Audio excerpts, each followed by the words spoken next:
की मालेगाव शहरामध्ये भुयारी गटारच्या नावाने जे काही रस्त्याचे खोदकाम चालू आहे ते अतिशय विद्रूप परिस्थितीत आहे। त्याचा त्रास सर्वसामान्य नागरिकांना होतो आहे आणि ते रस्त्याची कामं, ती गटारीची कामं झाल्यानंतरही ती रस्ते तशीच ओपन आहेत, ती बंद झालेली नाही आहेत। याच्या संदर्भात वारंवार निवेदनं, मोर्चा, आंदोलनं अशा अनेक गोष्टी विविध संस्था संगठनाने केलेल्या आहेत। सबसे पहले मैं ये बात करना चाहूँगा, सैफ न्यूज़ जो आवामी लोगों के लिए समस्या का एक व्यासपीठ दिया करता है, पिछले 6 साल से ये काम कर रहा है।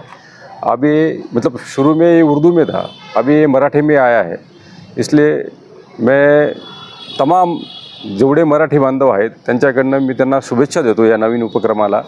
आणि ह्या सैफ न्यूज़ मराठी या न्यूज़ चॅनलच्या पहिल्याच दिवसाच्या संदर्भात जे खरोखर जी नागरिकांची अडचण आहे त्या संदर्भात आम्ही एक निवेदन घेऊन शरदचंद्र पवार साहेब, राष्ट्रवादी काँग्रेस पार्टी यांचे शहराध्यक्ष सलीम रिजवी साहेब यांच्या नेतृत्वाखाली संपूर्ण मालेगावच्या जनतेच्या वतीने एक निवेदन घेऊन ॲडिशनल कलेक्टर साहेबांना आज आम्ही या ठिकाणी दिलं।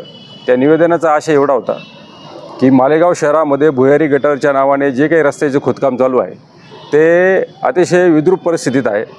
त्याचा त्रास सर्वसामान्य नागरिकांना होतो आहे आणि ते रस्त्याची कामं, ती गटारीची कामं झाल्यानंतरही ती रस्ते तशीच ओपन आहेत, ती बंद झालेली नाही आहेत। याच्या संदर्भात वारंवार निवेदनं, मोर्चा, आंदोलनं अशा अनेक गोष्टी विविध संस्था संघटनाने केलेल्या आहेत। राष्ट्रवादी काँग्रेस पार्टी सलीम रिजवी साहेबांच्या नेतृत्वाखाली आम्हीही आयुक्त साहेबांना मागच्या 1-1.5 महिन्यापूर्वी असं निवेदन दिलेलं आहे।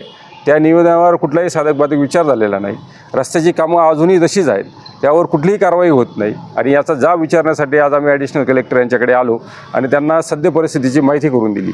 तसंच त्यांना ही विनंती केली की आयुक्त साहेबांना घेऊन तुम्ही आमच्यासोबत एक राऊंड टेबल मीटिंग करावी आणि यामध्ये जे लोक दोषी आहेत त्यांच्यावर कठोर कारवाई करावी, त्याचबरोबर इथल्या सर्वसामान्य नागरिकांना दिलासा देण्याचं काम तुमच्या माध्यमातून करण्यात यावं अशाचं निवेदन आम्ही या ठिकाणी अपर जिल्हाधिकारी जे देवदत्त केकान साहेब आहेत त्यांना दिलं।